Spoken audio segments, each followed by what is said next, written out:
Hello there guys, Hirosaki here. This story is all about what if Naruto was a trap master part 2.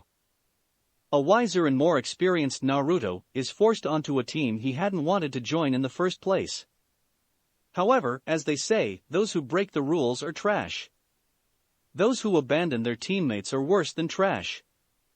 Please like and subscribe to this channel before we begin, and check the description box for the author of this great storyline. Welcome aboard. Chapter 1, The Night Before. A wise man had once said that life is a long road that is easy to get lost on. At the moment, Naruto was feeling somewhat lost on that road. Looking back, he realized that he must have taken a wrong turn somewhere since the road had gone in what in his opinion was a rather disturbing direction without him realizing it until it was too late. And before I could go up to her, Ino got her hands on her and turned her into rabid Sasuke fangirl number 2. Naruto said miserably to his companion that evening. He knew that he should be at home resting, or preparing himself for whatever farce Kakashi decided to spring on him and his new team tomorrow, but he had needed someone to commiserate with about his sucky new assignment, and Suzume had shown up like a gift from heaven. After he'd run into her after she'd been leaving the administration complex at the end of the mission she'd been on for the last couple of weeks, they had gone to the bar that Tetsuo-sensei had brought them to celebrate Suzume and Satoshi's promotions to Chunin, since Ichiraku's was now reserved for high points during his life. The bar fit his mood quite nicely since it was both a place where shinobi tended to go to commiserate about their problems and the place where his team had pretty much split apart. It had been a while since the team had split apart, and a while since he and Suzume had seen each other, so they had some catching up to do. As he was still a genin, he had gotten cranberry juice, but that was okay since he didn't like alcohol all that much anyway. Suzume had ordered sake because they were in a bar, but wasn't drinking very much of it. Based on the occasional winces, she seemed to share his views on the flavor of alcohol. Her cup had spent far more time on the table than it did in her hand, and the takuri was mostly full.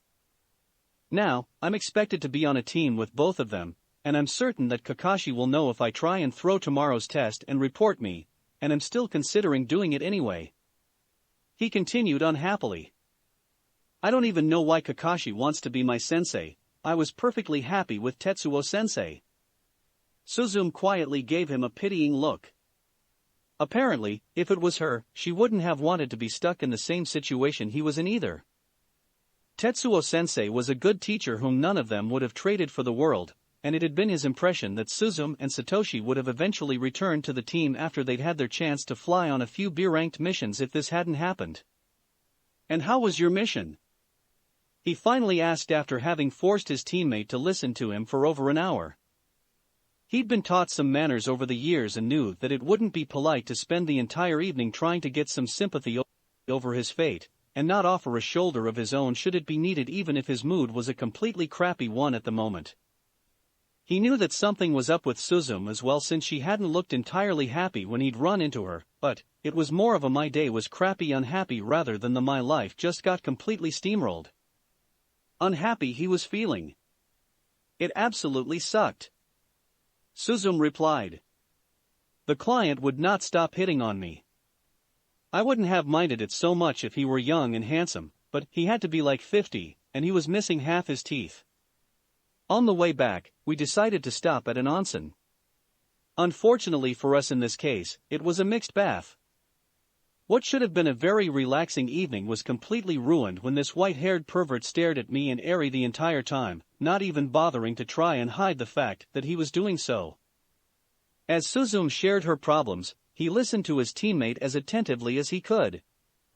Not only was it the polite thing to do, but you never knew what you could learn when you did so.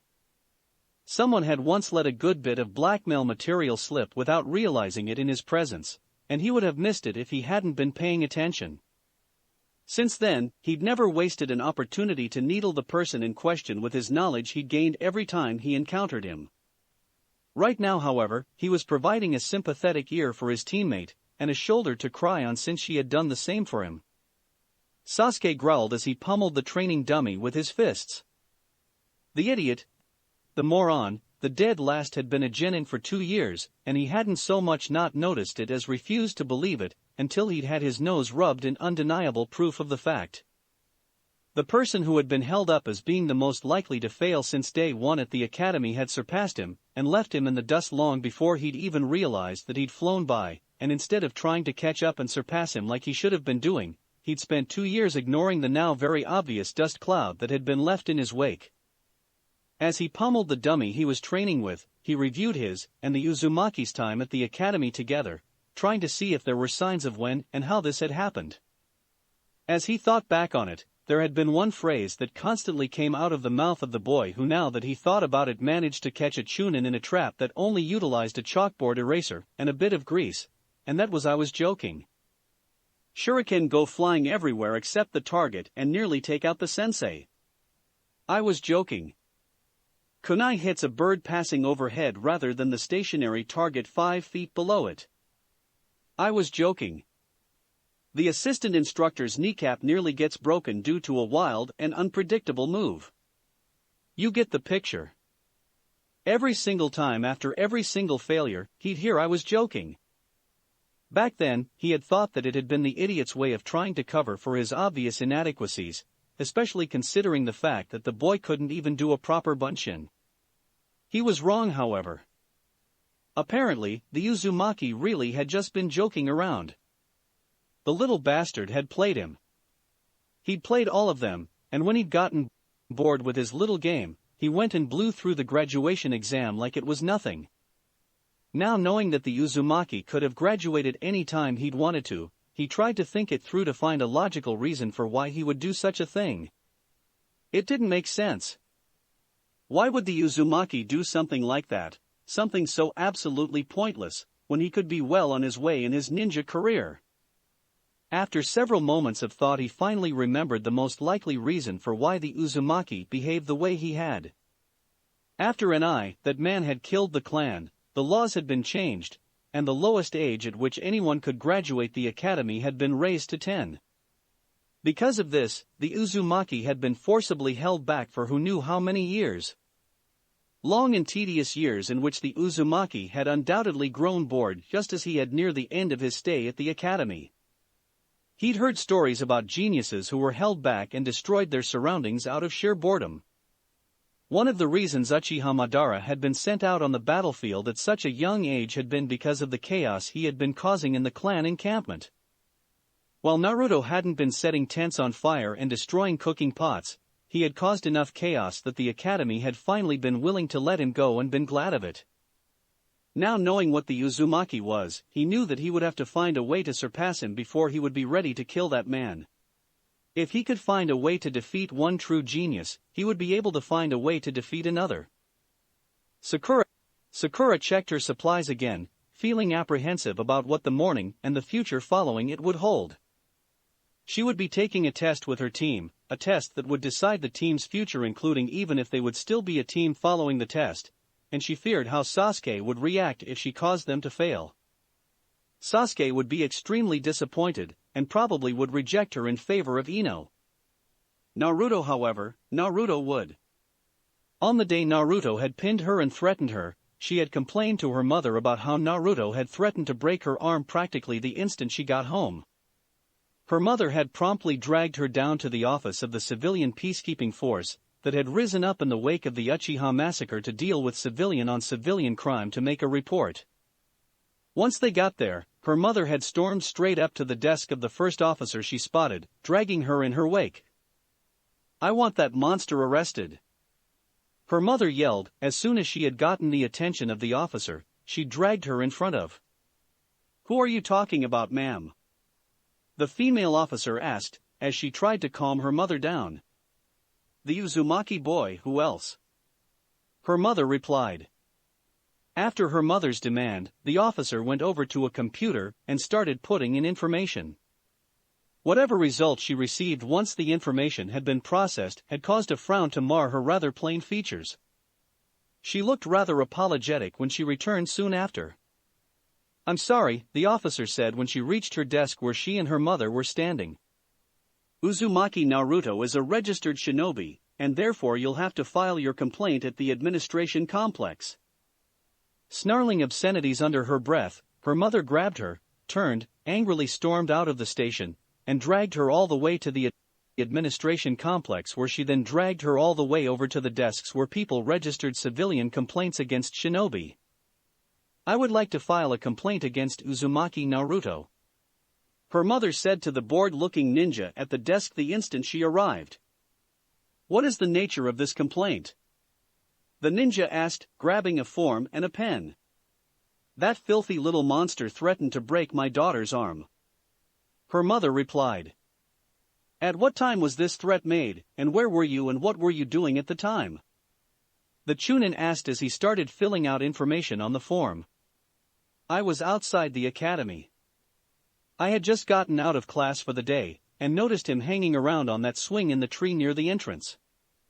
I tried to hit him," she replied, deciding to leave the floor pretending to be a ninja part out considering the reason for her current location. "Let me get this straight," the man said coldly as he crumpled the form that he'd started filling out. "You, an academy student, decided to attack a full-fledged shinobi who is only a genin because he had a run of seriously bad luck, and isn't currently on his way to the Chunin exams because we don't want to give IWA a chance to legally get their revenge on him for what he did to two of their genin, and you want us to punish him because he decided to go easy on you and let you off with a warning. As they say, hindsight is 20/20ths. She should never have let her mother drag her to the tower considering the fact that Naruto had already informed her of what would happen, and she should never have asked what Naruto had done to those IWA genin." The desk ninja, who had apparently heard the story from a friend of his who was a jounin, who had been to the Chunin exams in Kiri, had gleefully told her in vivid and extremely gruesome detail. Funny, Sasuke had never seemed to notice that she had kept silent about Naruto's ninja status or lack thereof after that. If Naruto had been willing to do something like that to people who had just gotten in the way of his promotion, what would he do to her if she failed tomorrow's test? That question haunted her for the rest of the evening as she prepared, hoping that she didn't mess up and upset either Naruto or Sasuke-kun. Kakashi polished one of the bells against his sleeve before checking it again for any spots or smudges.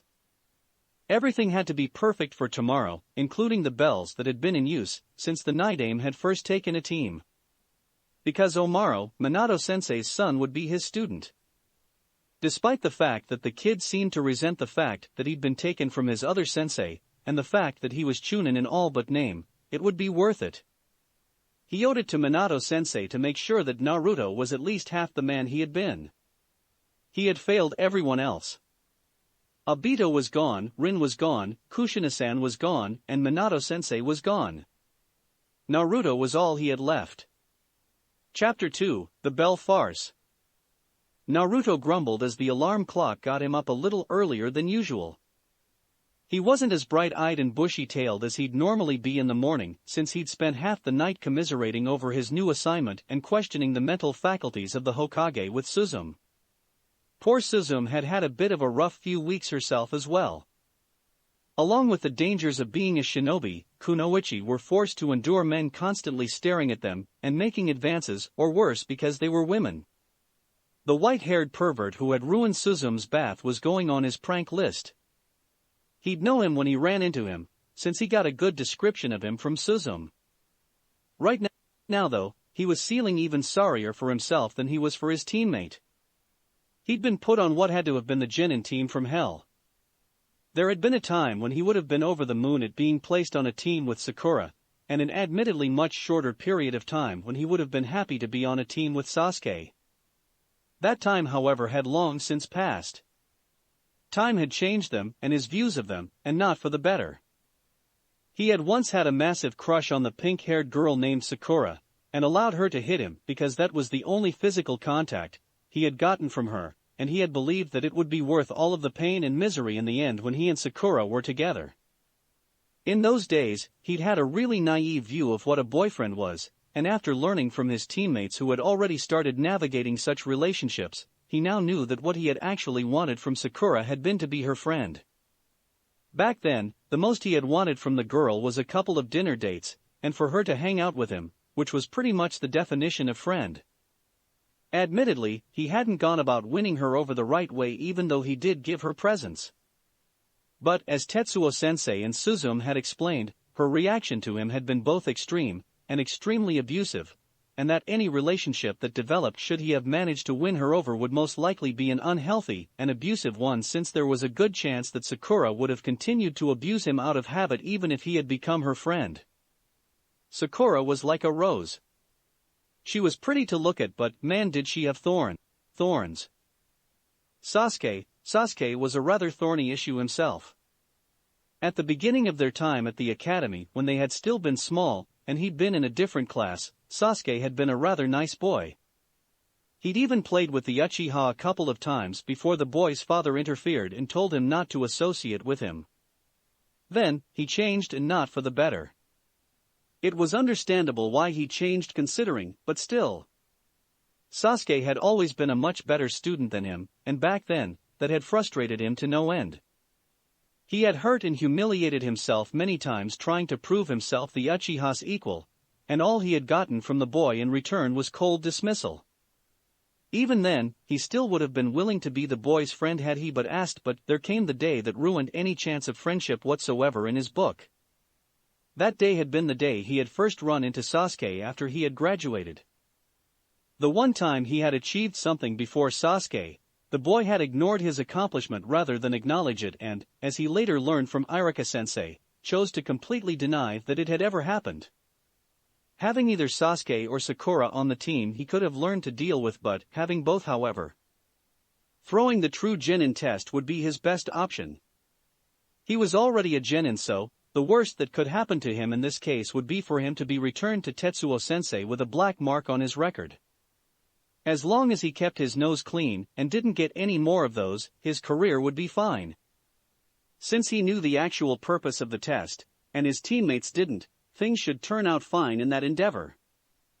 Thinking about the test that was to come reminded him of the first time he had taken the final genin test. The test was over and his new sensei had told them that they'd passed. Does anyone know what the purpose of this test was? Asked the man whom he wasn't sure whether to call Shimura-sensei or Tetsuo-sensei, since he didn't know what sort of person he was yet. He didn't know what the test could have been for other than to screw with the kids who just graduated, and from his teammates' blank looks, he could guess that they didn't know either. Teamwork, his new sensei said when all three of them failed to answer. Up until now, you have been tested individually and have gotten by on your own merits. In the shinobi ranks, however, ninja are most often sent on missions in teams. To succeed, the team has to work together, and anyone who goes off on their own not only puts themselves at risk, but puts their entire team at risk as well. This test was intended to weed out those who would not be able to work together with their teammates. In this test, one's own self-interests are put at stake, making it more difficult to work as a team, especially considering the fact that you have not been ordered to do so. I told you that you had to catch me before 10, and that the last person to catch me would be the one who failed. Had you just scrabbled around individually trying to be the first, or at the very least the second to catch me, I would not have let you do so. While you could have done a better job of working together, you did so nonetheless. Uzumaki here set up a number of ingenious traps, and Yusuzumchan and Satoshi-kun worked together to corner me in them and capture me. His new sensei continued. He decided that it would be a very wise thing to say nothing at this point. If sensei said that they had worked together, and he wouldn't say otherwise. Because of this, you have passed, and I am proud of you all. His new sensei said. His sensei was proud of him. He had taken the test before when he joined Team 5, knew the purpose of the test, and Kakashi knew that he knew. If Sasuke and Sakura worked together, he would at least have to pretend to be making some small effort to pass, while subtly trying to break the team apart without Kakashi noticing. But if his would-be teammates did what he thought they would do, which was what about 2/3 of the teams usually ended up doing every year, he wouldn't have to do anything more than sit back and not clue them in. Grumbling, he pulled himself out of his musings over the unwanted test and headed out the door. Even though he had a sneaking suspicion that Kakashi would be running on Kakashi Time Plus in order to rile his new recruits, and make them even more ill-tempered when the time for the test came, he set out to reach the designated meeting place near the memorial on time. Instead of taking the time to prepare breakfast, he took a granola bar with him, and a spare for later because there was no way in hell that he was going to go all morning without eating, and because he'd been run until he'd puked once before, and he knew it wasn't fun if you had a lot in your stomach when that happened. He wouldn't put it past Kakashi to run them until they puked as part of the test.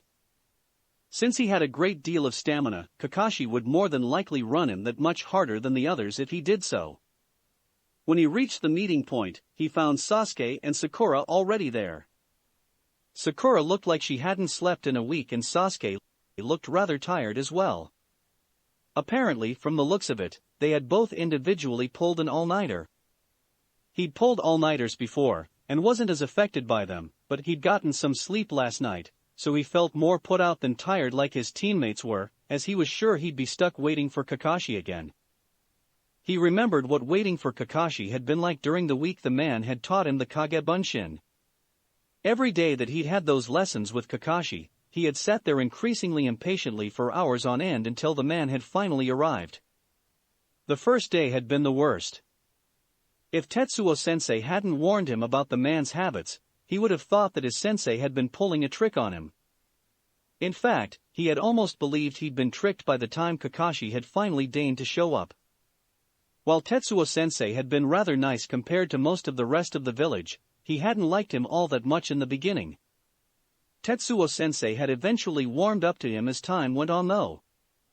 As he watched Sasuke and Sakura yawn as they struggled to remain awake, his hands itched to set up traps all around the designated training ground, and he knew that he had at least 2 hours in which he could do so. However, he had decided not to make any effort on this no matter how much it stung his professional pride. So, instead of littering the area with a number of traps a jounin would be hard-pressed to avoid, he settled down with the books he'd brought with him. He started with a reread of Uchiha Madara's A Treatise on Traps.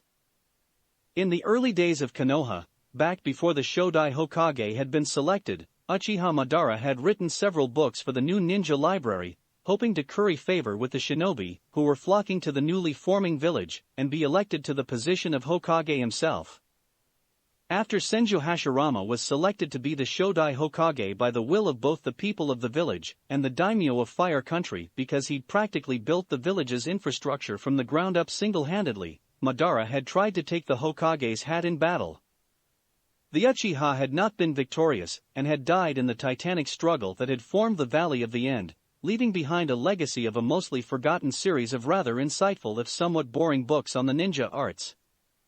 After reading it, he was convinced that the trap book would have been the standard textbook for trap specialists if the man who'd written it hadn't fallen so far out of favor.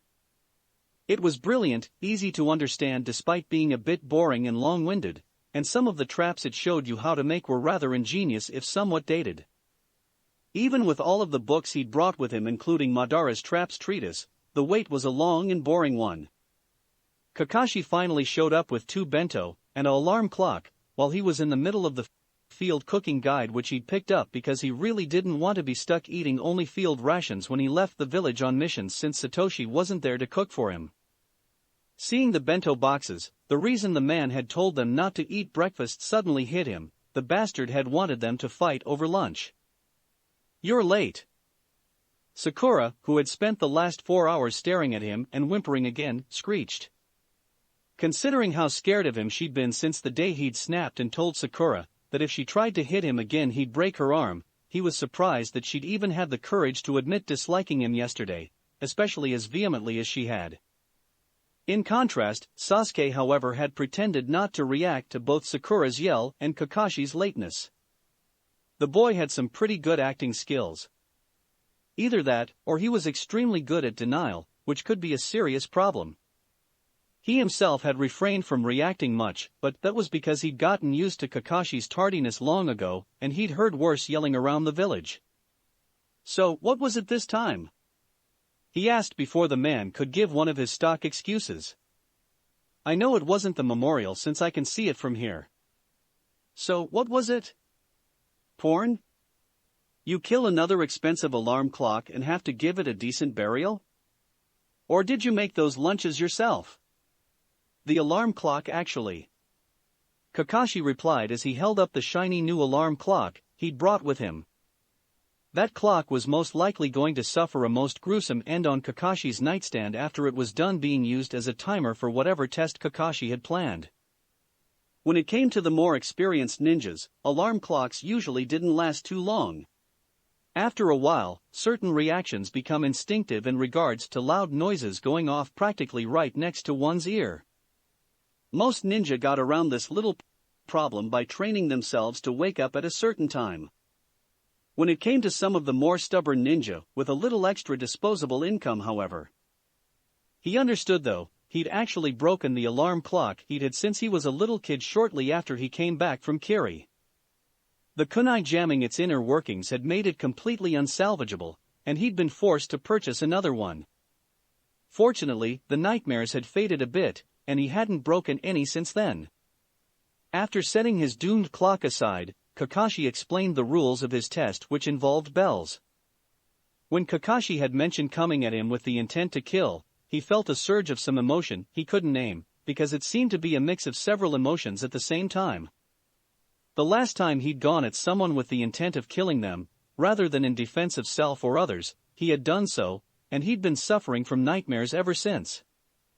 While he knew that Kakashi could beat him hands down if there was a fight, there was still the worry that something would happen. When the test finally started several hours later than had originally been scheduled, Sasuke and Sakura did as he had anticipated and promptly split up without a word or any covert signals or gestures indicating planning of some sort passing between the two of them as they did so. Realizing that he'd been given his out, he himself moved to the trees in order to find a location in which to kill time until the test was over. As soon as he found a sweet little hiding spot, he trapped it in case Kakashi, or one of his new teammates showed up, and pulled out a book and the extra granola bar. He had learned long ago to always keep at least a little food on him so he didn't end up starving if there was an accident with the supplies. He'd also learned to keep his granola bars in a separate pocket from his emergency rations bars as both were roughly the same shape and size. On more than one occasion, he'd accidentally handed out one of the latter when he'd intended to give one of the former, and had accidentally grabbed one of the ration bars for himself when he'd meant to grab one of the granola ones. Granola bars were sort of sweet, and emergency rations bars, to put it mildly, tasted like crap. Absent-mindedly opening and taking a bite of the one you didn't want while absorbed in another activity was an unpleasant experience. Eventually, after Sakura screamed indicating that Kakashi had done something that had taken her out of the running and Sasuke got his ass handed to him from the sound of it, Kakashi made his way over to him. When he noticed the man was nearby, he casually pretended to ignore the man's presence while preparing to fight if necessary. Instead of attacking him as he half expected, Kakashi just stood there inside. "What are you doing, Naruto?" Kakashi asked, looking up into the tree in which he was perched. Waiting for the other two to get a clue, since the test was for their benefit. He replied, "As soon as they pull their heads out of their asses, they can easily come and find me." "Whatever," Kakashi said as he hopped into a nearby tree and pulled out his own book, clearly not impressed with Sasuke's and Sakura's performances either. By the time the alarm went off indicating that the test was over, Sasuke and Sakura, who'd been working separately, still hadn't gotten the idea of what the test was about. Sakura was tied to the post since, despite the fact he'd put absolutely no effort into passing the test, Kakashi was well aware of the fact that trying to tie him up would be a futile effort, and since Sasuke had actually made a pretty good try at getting the bells. As soon as Kakashi ordered them not to feed Sakura and vanished to a spot nearby to make sure they were following orders or whatever, he cut Sakura loose. As far as he was concerned, the test was done, everyone failed, and he could go home. As soon as the girl was free, he tossed her his lunch since he planned on seeing if Tetsuo-sensei was in the mood for barbecue, as today definitely was not an Ichiraka day, and the girl had looked and sounded as if she had been starving all morning. As soon as he started walking away, Kakashi shoeshined in with a thunderous expression on his face, and a genjutsu that showed an ominous stormy sky complete with overly dramatic flashes of lightning stretching across the scenery behind him. Apparently, the man had taken some genjutsu tips from Mato Guy, whose seaside sunset was rapidly becoming infamous. "And just where do you think you're going?" the man asked. "The test is over and He started, explaining why he was ditching his new and now former teammates. Past. Kakashi said in an overly cheerful manner as the genjutsu dissipated, revealing the sunny autumn sky. What? He asked, completely surprised. This couldn't be happening. This couldn't be happening. While he stood there staring at Kakashi in open-mouthed shock, Kakashi launched into an explanation of how the team had passed because he'd chucked his lunch at Sakura out of pity for the girl, and all he could think was crap. If he'd known that his act of charity would have had this result, he would have taken the lunch with him and dumped it somewhere. Near the end of the lecture, Kakashi said something he thought was particularly wise, and therefore most likely borrowed from someone else. Those who break the rules are trash. Those who abandon their teammates are worse than trash. Kakashi had said.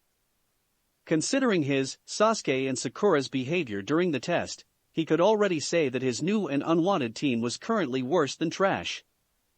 The only way to go from there was up. Right. Chapter 3, Bad Day Turnaround. Tochi frowned when he saw the blonde boy coming up the street.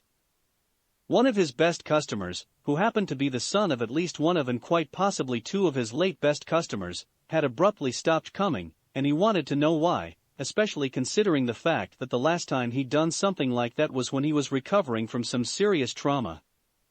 It wasn't just that Naruto's absence was putting his shinobi customers on edge for some reason. He was slightly worried for the boy, and Ayam had been rather worried about him as well. "Hey Naruto," he called, getting the boy's attention. "Yeah, old man?" Naruto called back as he headed over to the stand. "Why haven't you been coming?" he asked. "I know it can't be missions, since Ayam seen you around the village while she was making deliveries." Naruto sat down more out of habit than anything, and began to tell him exactly why he hadn't been coming by lately. The boy's sitting down had been exactly what he'd been hoping for, since he knew from experience that once he sat down, the boy wouldn't leave without eating. Without being asked, he began preparing the noodles for the boy's first bowl. He knew from experience that if he gave the boy one free bowl, he would always eat more. If he did not eat more right then for whatever reason, then he would come back at a later date and do so. It had been a free bowl of ramen that had netted the boy as a regular customer years ago.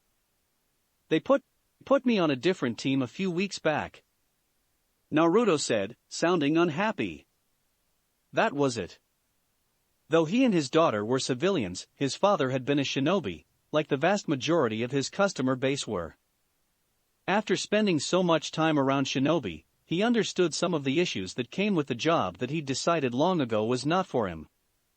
Naruto's problem, though highly uncommon during peacetime, was unfortunately a rather common one during times of war. The academy was like an elementary school with weapons. Some kids become fond of the instructors there and made friends for life there, and some kids didn't, but the genin teams were a different issue entirely. In a properly run genin team, the bond between the genin and their jounin sensei was a rather close one, approaching that of one between a parent and a child. Genin often stayed close to their jounin sensei and their teammates long after they had advanced to chunin or even jounin themselves, unless one or the other ended up dying. Sometimes, however, a disaster of some sort occurred, and a genin would be forced to accept a new team and call a new person sensei. When this happened, the genin in question often had a hard time adjusting to the person who, in their view, had usurped the role of sensei, and their new teammates at first. Eventually, things either got better, or the genin got transferred. But Naruto's placement with a different instructor didn't make sense. Shimura Tetsuo was an active-duty jounin in good health who could easily have taken a pair of new genin from the fall class to fill out his team to replace the two who had advanced to chunin, as he had been talking about doing at the end of the summer exams.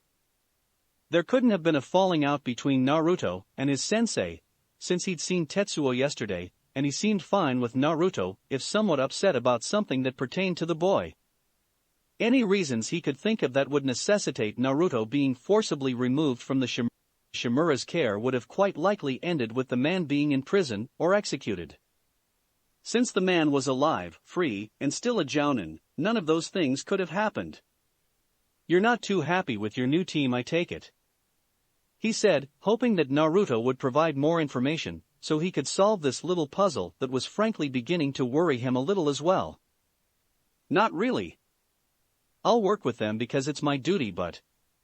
Naruto replied.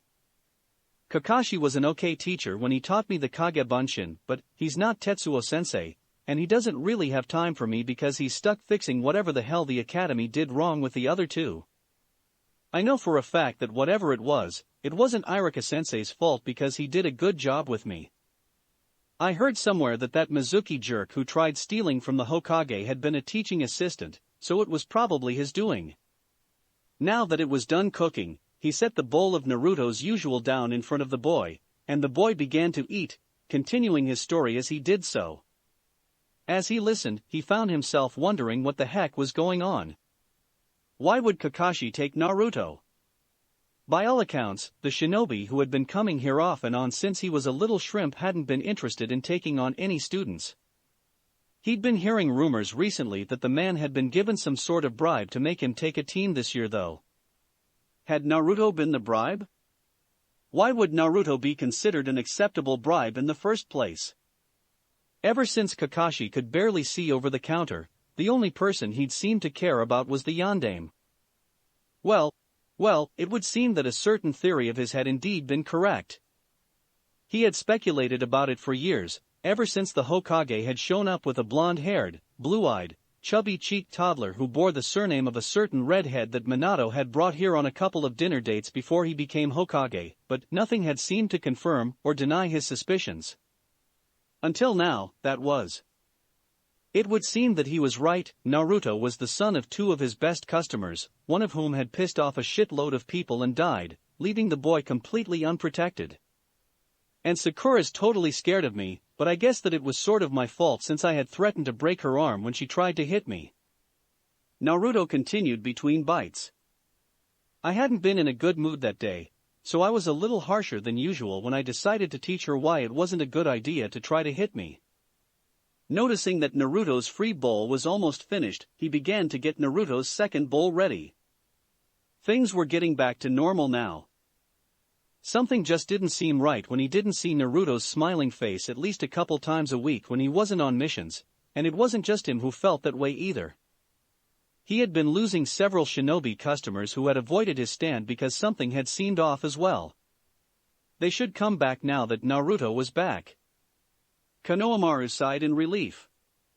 Since Naruto was talking now, it would be safe to approach him. Over the last few weeks, Naruto had been in an odd, grumbling bad mood which was different from his normal bad days which had been happening far less frequently lately. Today, however, when he had first seen Naruto after he had gotten off his D rank of the day, he had noticed that it had been looking to be a bad day. He could tell even before he'd seen his boss's face just by the way he was walking.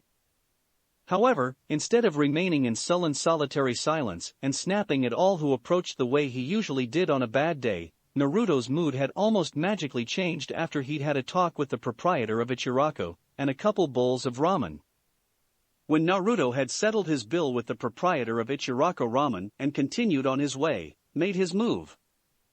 He wanted to do more than play today since he'd recently been informed that come January, he'd be attending the academy rather than being exclusively trained by Ebisu as he had been for the last couple of years. While as he'd been repeatedly informed that was a good thing, he was still very nervous.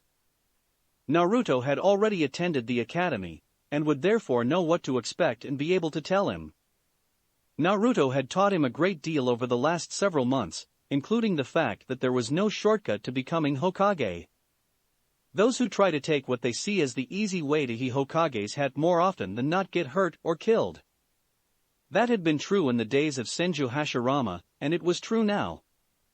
The road to becoming Hokage was a long and hard one, and the academy was one of the steps along the way. With a cry of "Hey boss!" he rounded the corner after Naruto. Perhaps after they got all of the serious stuff out of the way, they could play ninja. He learned some of the coolest stuff while playing ninja, like the Oiroke Jutsu. Naruto had not been having a very good day. It had all started early in the morning when he decided to empty out his closet before training because it was looking a little full. After clearing out all of the trash, he started pulling out the clothing to check and see what fit and what didn't. The stuff that didn't would be going to the orphanage's charity bin, which had been where he had gotten a great deal of his clothes before the academy. Usually, he wore his clothes out before he outgrew them, but there was some stuff that had been in the back of the closet for a long time. It had been while he had been doing this cleaning that he had found the sandals buried at the back of the closet underneath an old shirt. They were much too small for him now, as his feet had grown a couple of sizes in the past year, and he couldn't have worn them again even if he had wanted to. Not that he'd ever wanted to see them again, much less wear them.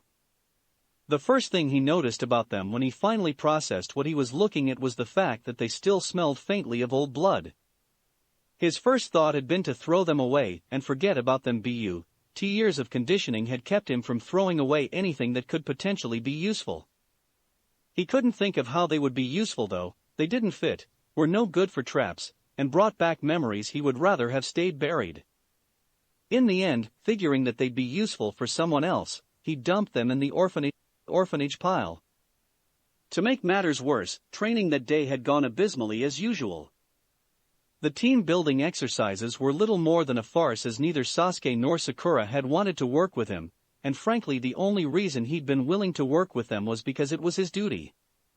Had they been out in the field, he wouldn't have left them behind, but he wasn't certain that they wouldn't leave him behind. The moniker of team was a sad joke when it came to their group. Sasuke had wanted to do everything by himself, and Sakura had gone along with Sasuke, whom she was completely obsessed over. Taijutsu training had followed the failed team-building exercise, which had even Kakashi about ready to scream in frustration. The less said about that, the better. Sasuke was good at Taijutsu, nearly at Suzume's level, and therefore this team's Taijutsu specialist. Taijutsu most definitely wasn't his own specialty, however. He could do the standard academy form thanks to Tetsuo-sensei, but when he was forced to fight, he usually went with a style that worked for him, which Tetsuo-sensei constantly lamented over, calling it a combination between the academy form and a bar brawl without the bar.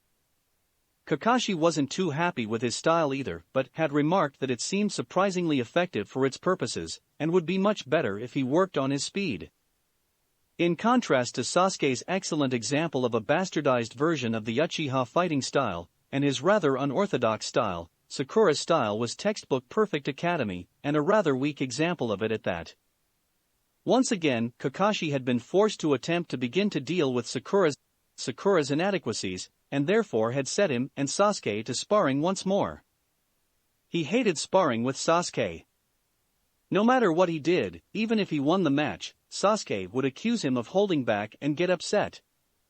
The thing was, he hadn't really been holding back. He'd perform much better in a real battle situation when he was pumped up on adrenaline and whatnot and actually aiming to kill, but, for training purposes, he wasn't holding back. He'd told Sasuke this many times, but the boy refused to believe him. This refusal to believe him always led to an unpleasant argument, and today was no exception. After the day's training, which had left all of them in a foul mood, had come a mission. Normally, those weren't too bad, even though going from C-ranked missions to DS had practically felt like being demoted, but it seemed that today Kakashi had asked the mission's assignment desk to pick the worst one possible in order to drive his team together through shared trauma. If that had been what Kakashi had been up to when he'd selected the mission, his plan had backfired spectacularly. However, as babysitting a spoiled 2-year-old who had only just begun potty training couldn't come close to comparing to watching comrades get killed, or coming home to discover that your entire family has been murdered by your older brother on the trauma scale. After the mission was over, he'd gone home and gathered up the orphanage charity pile he'd set aside that morning, being careful to place the sandals where he couldn't see them, and hauled it over to the orphanage. The orphanage itself brought back bad memories of a different sort. While he hadn't been abused there, he had been isolated, and had many painful memories of being alone despite the fact that he'd been surrounded by other children. He'd been about to dump the pile of clothes into the charity bin when one of the staff came over and took it from him, looking at him suspiciously the entire time. This was par for the course for one of them, however, since they had constantly blamed him for crap he hadn't done while he'd been living here, and looked about ready to accuse him of something even now. After carefully examining each article of clothing, the woman either rejected it or neatly folded it and put it in a pile. Everything would have been fine if she hadn't put the damn sandals on top of the pile, adding those memories to the unpleasant memories that he associated with this place. He didn't say anything as he left though, it'd just make things worse if he did. He'd been on his way back home from the orphanage when old man Tucci had called out to him. He liked Tucci. The man had been nice to him, and had served him for as long as he could remember, even back before Irika had started treating him to ramen. He remembered Irika's slight surprise over the fact that he already knew the place when he had taken him here for the first time. He shouldn't have been so startled that he knew this place, considering how well known it was. Maybe it had been surprise over the fact that Tucci had served him without fuss, unlike most restaurant owners in Konoha, who either kicked him out or served him last. Tucci had given him a sympathetic ear, some good advice, and a free bowl of ramen. All three of these worked towards picking his mood up significantly. His mood raised even more after he'd finished his meal and heard Konohamaru call out to him. Konohamaru was a good kid who always brightened what would have otherwise been a dull day. Chapter 4, Wave, Pre-Departure. Hataki Kakashi sighed. It had been over 4.5 months since he'd gotten his team, and throughout that entire time, it had refused to bond into something resembling a cohesive whole, or at the very least, something resembling his second genin team, which had been somewhat unbalanced yet still managed to work somehow, not letting their frequent arguments get in the way of their missions. For some strange reason, it wasn't a well-known fact that he had been the only survivor of 2 teams under Minato-sensei. When he was 5, he and a pair of 10-year-olds had been given to Minato-sensei, who had been in his late teens at the time, to be his first genin team. 8 months after their graduation, Minato-sensei had entered them in the Chunin exams to see what they were up against, and hopefully do much better next time. He and his team did well enough back then, but he had been the only one on the team to make Chunin. Before they could get another chance at a promotion, his teammates had been killed in the war on what had been supposed to be a routine mission when a well-hidden trap had gone off, catching his 2 teammates in it. For the next few years after that, it had been just him and Minato-sensei. When he was 9, Minato had taken on a pair of academy graduates who were his own age in spite of his protests. They became Team 7, and they had stayed together even after the other 2 had become Chunin as well. In the end, it had taken death to separate them. First came Obito's when the other boy had died, saving his life. Then came Rin's when he couldn't see any other way out of the situation they were in, and had fully expected to join her soon. Then came Minato-sensei's on that dark night when the Kyuubi had been unleashed upon the village. In the early days after Rin and Obito had been put on the team, things had been somewhat strained. He'd been the aloof one, much like Sasuke, because he'd closed himself off to just about everyone except Minato-sensei after his father had died. Rin had been the one with the crush on the aloof one, much like Sakura was now, and Obito had been the one to ease the tension of difficult missions with humor that was both intentional and unintentional. Eventually, after a great deal of struggle, they had found balance, and had even become friends before it all ended. With this team, however, there wasn't even the precarious balance his Team 7 had had in the beginning, when he had viewed Obito and Rin as a pair of interlopers who were taking Minato-sensei's attention away from him. While his students could now perform the team formations flawlessly, and complete group tasks when ordered to do so, there was something completely missing, and he knew exactly what it was. There was no laughter, no joy, not even a vague sense of camaraderie, earned through shared trials or otherwise. While there was a Kakashi and a Rin, there was no Obito to brighten the day and make them stop taking themselves so seriously. In fact, the teammate most likely to have been the one to provide good cheer had been in a foul and surly mood for several months, and was starting to show signs of extreme restlessness. He could understand Naruto's restlessness, as he was feeling it too. He hadn't been this inactive in a long time, and hadn't stayed within the boundaries of Konoha for this long in years, and the last time he'd done so had been because he'd been dragged back to the village mostly dead, and had needed a long time to recuperate. With Naruto going completely stir-crazy, odds were that there would be no meaningful progress anytime soon. Perhaps what the entire team needed was to get away from it all. A change of scenery would do them some good and give them a chance at a fresh start. In peacetime, a C rank was practically a paid vacation, and a vacation was exactly what this team needed. Naruto had taken C ranks before, so there was a good chance that the Hokage would allow his team to take one now, despite how recently 2 of his students had graduated, as there was usually at least a 6-month wait before C ranks were handed out to rookie teams. With his mind made up, he resolved to request a C rank after the team's current mission ended. Now to catch that stupid cat. Why had he signed the team up for this one? Oh yeah, shared trauma, which was rather pointless since both Sasuke and Naruto had experienced worse, much worse. He winced as a particularly nasty swear word came in over his radio headset. Great. The perpetual argument between Sasuke and Naruto had already started, and it wasn't the nice friendly kind between rivals like the ones he and Obito used to have. How the hell they managed to successfully complete missions while tearing at each other's throats, he didn't know. Naruto stared at Kakashi in barely restrained shock as the man requested a C-rank mission. While the opportunity to get out of the village was appreciated since he'd been feeling boxed in for a while, he had to wonder what the man had been thinking. Tetsuo-sensei had waited almost a year before requesting a C rank for his old team, because he'd wanted to make sure that the team could work almost seamlessly as a whole before he took them outside the village and into potential danger. What happened in River Country was another story entirely, but the dynamic on this team, to put it mildly, sucked however. They were worse than a team that consisted of members of clans that were going through a 3-way feud. If there was some sort of incident, there was a good chance that all of the cooperative team training that they had done would go flying out the window. Based on his attitude and past behavior, Sasuke would more than likely race into the fray and face it head-on without pausing to consider the danger or even a possible plan, while Sakura screamed for him to save her, and he'd probably be forced to rescue them both, if Kakashi wasn't forced to rescue all 3 of them, that is.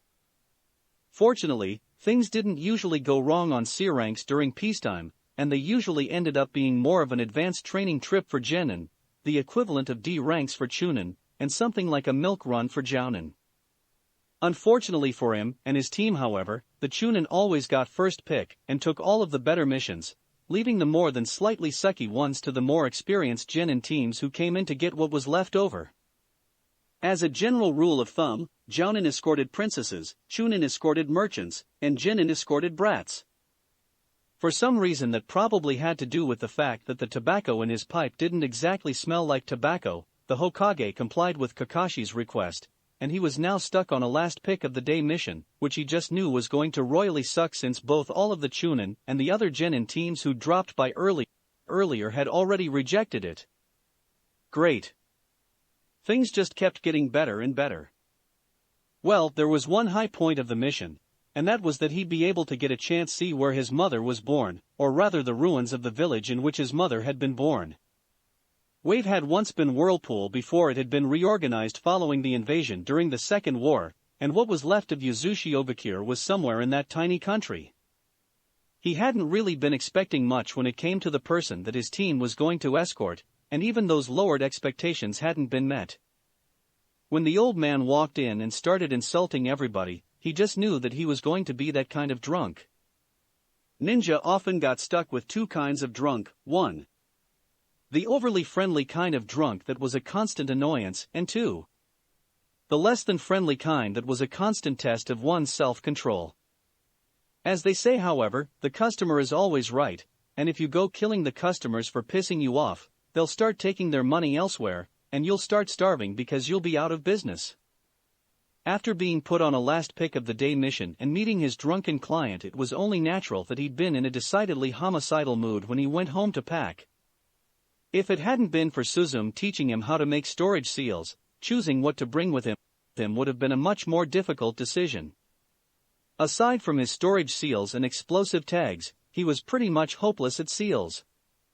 Sure, he could recognize them for what they were and make an educated guess at their purpose, but making them himself was almost completely beyond him.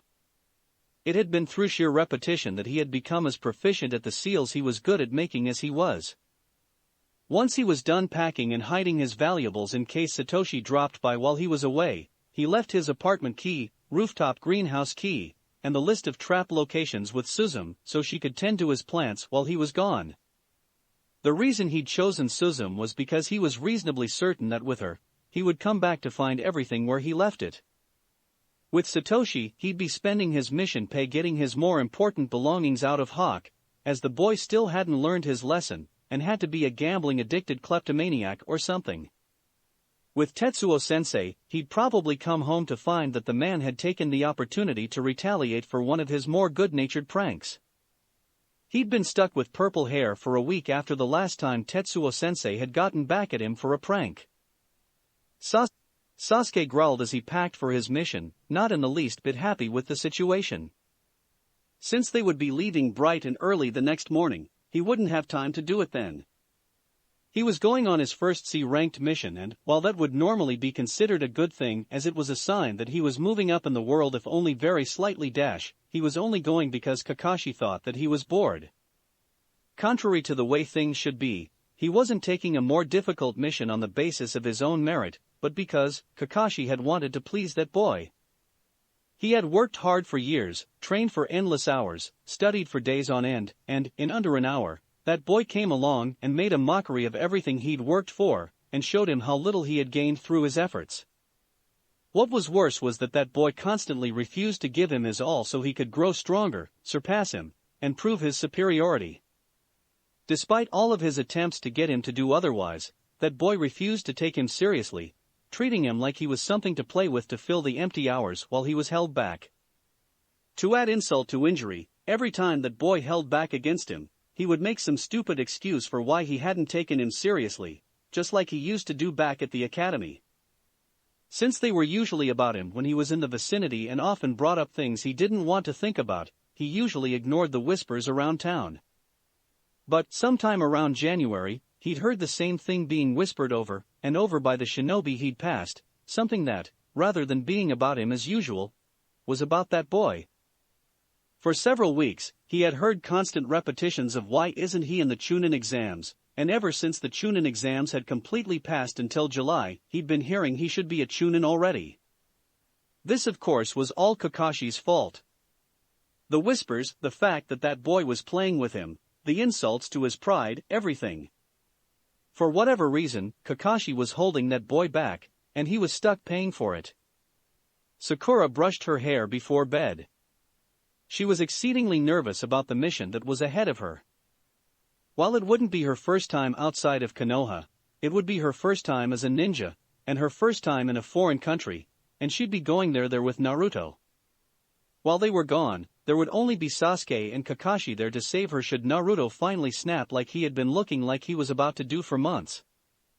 Naruto had apologized for the threat he'd made shortly after they became teammates, and told her that he would never harm his comrades, but still, the fear was there. She had read the statistics on shinobi, who had suffered a break in the field and attacked everyone around them instead of just the enemy. Being a ninja was a high-risk, an extremely stressful job which came with a burnout rate that was much higher than in just about every other career field. The number of psychotic breaks suffered by shinobi were proportionately higher as well.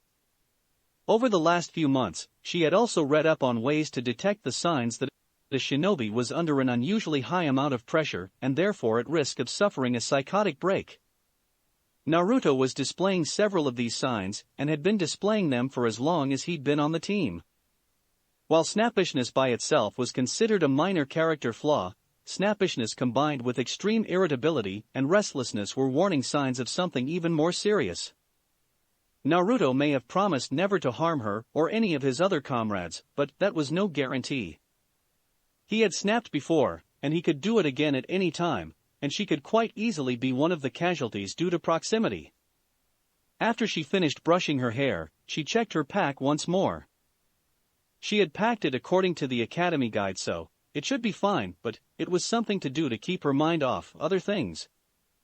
After she finished checking her pack, she climbed under the covers of her bed and hoped she would get at least some sleep before she was due to leave for her first C-ranked mission. Tazuna gulped down his drink, hoping to drown out the overwhelming feeling of guilt he was currently experiencing. While he had never been a shinobi, his Uzumaki cousin on his mother's side had been, and he had learned some things from the older boy before he had died on a mission. One of the things he'd learned that had stuck with him over the years was how missions were handed out.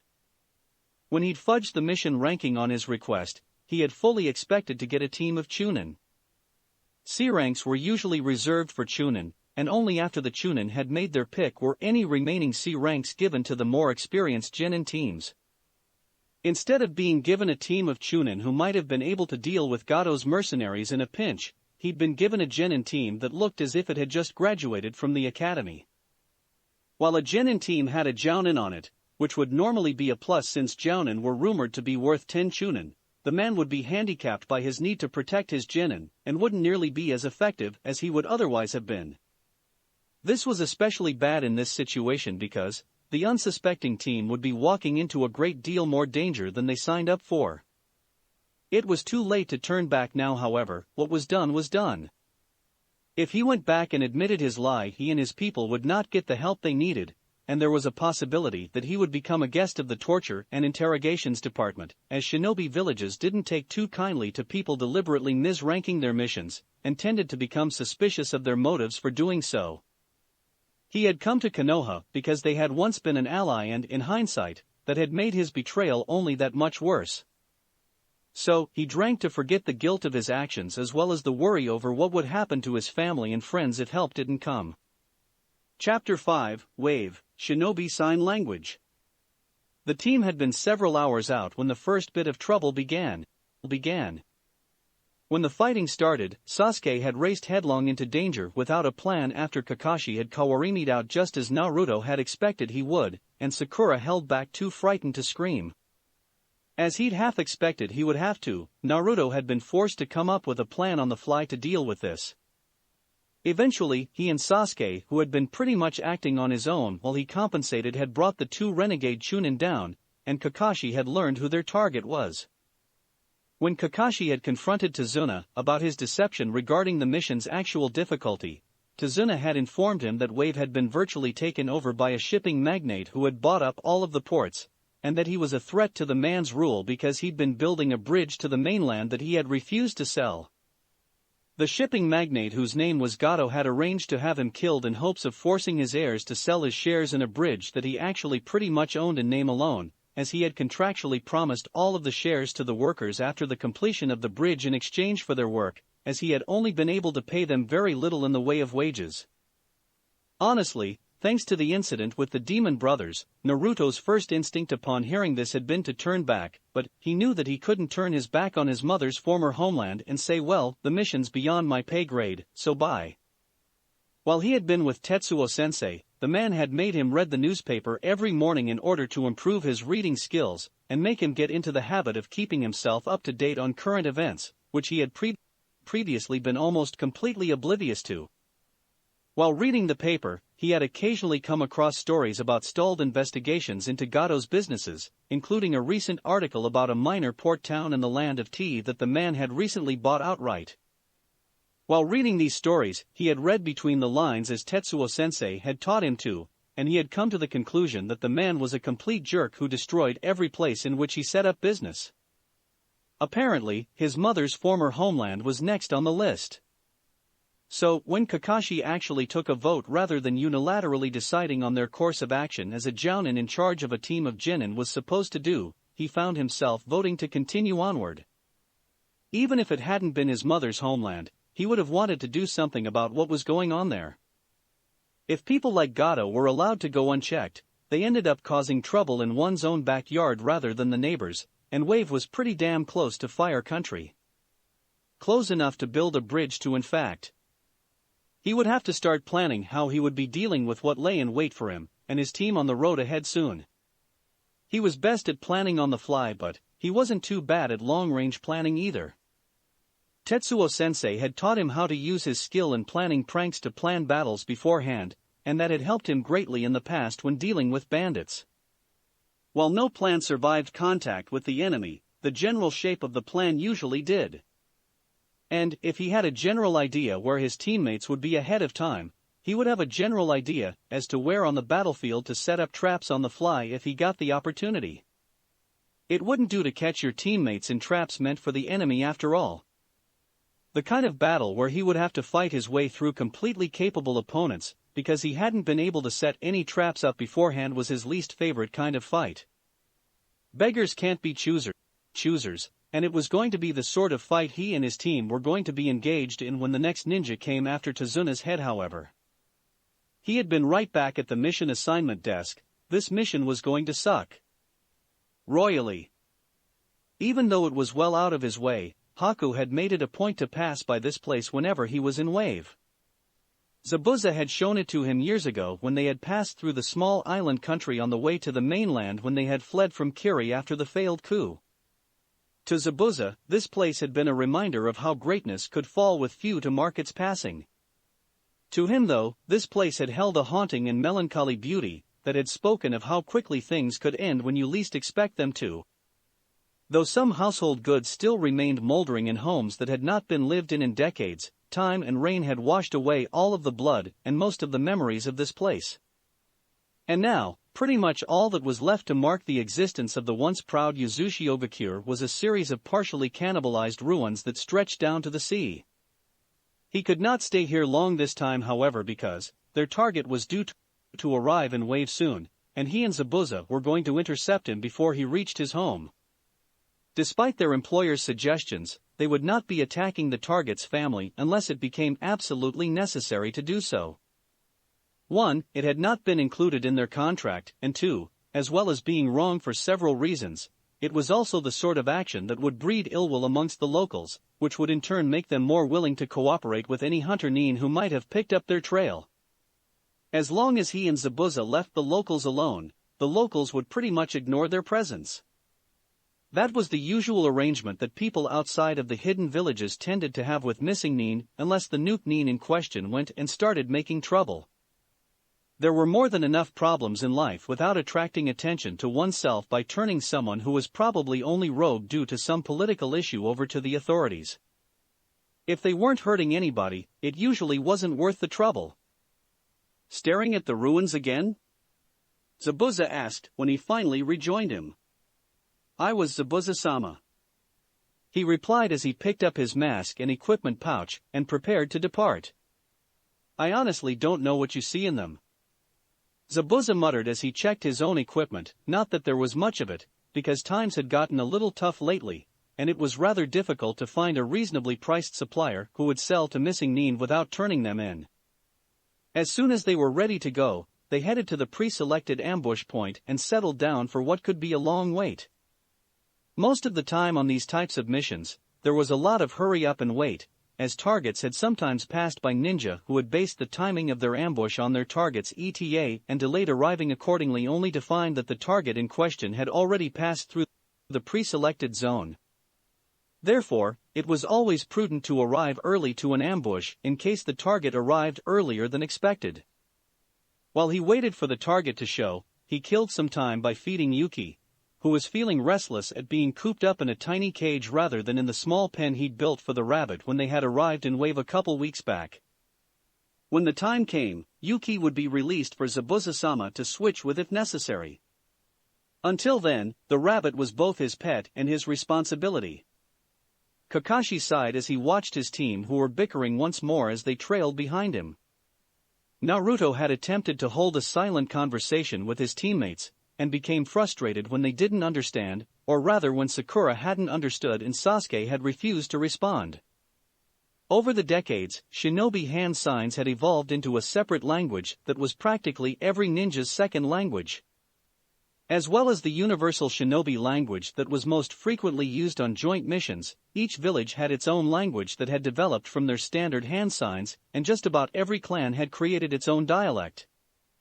When a civilian-born or raised shinobi learned the language both universal and local from their teammates, they usually picked up inflections and sign variations from the dominant clan on the team. The dominant clan on Naruto's team, which was more of a family actually, had been the Shimura, which made Naruto's distinct Uchiha accent all the more puzzling. Rather than attempting to chat without the sensei overhearing as most Jonin tried to do at some point during their careers, Naruto had been trying to relay a slightly complicated battle plan that had involved team positions to the rest of the team. As far as he was concerned, Naruto had been perfectly intelligible despite his use of several unconventional signs, including a few slightly vulgar ones which were almost exclusively used by one of Konoha's street gangs. Sakura had not understood him at all, however, and, after initially giving him a briefly puzzled look, Sasuke had refused to respond when Naruto had asked him a couple questions about his preferred range of combat in order to refine his plan. After failing to receive the response he'd expected, Naruto had snapped at the other two, which had led to an argument, which had somehow led to Naruto finally losing his last shred of patience with Sakura and loudly listing what were in his opinion every last one of Sakura's failings, which had led to a vicious row between the two of them that had eventually de-escalated to the usual bickering, except that Sakura was now in the mix rather than silently hanging back and occasionally chiming in her support for Sasuke like she usually did. If this continued, he might have to let Sasuke and Sakura go. He may be the only person in the village who could teach Sasuke how to use his Sharingan if, or when it finally manifested, but he didn't really have to be the boy's teacher full-time to do so. More than enough Jounin and Tokubetsu Jounin had made apprenticeship offers for the boy, so it wasn't like the Uchiha would go without being trained in everything else. Sasuke seemed to do better with one-on-one training anyway. He also knew a pretty good by-the-book Tokubetsu Jounin who might like to have Sakura, since he now had some free time on his hands because his student was attending the academy. The girl could be trained to be a private tutor or an academy instructor, since she seemed to know all of the books by heart and seemed to take great pleasure in imparting that knowledge. As he walked in formation with his team, Sasuke watched Kakashi and that boy communicate.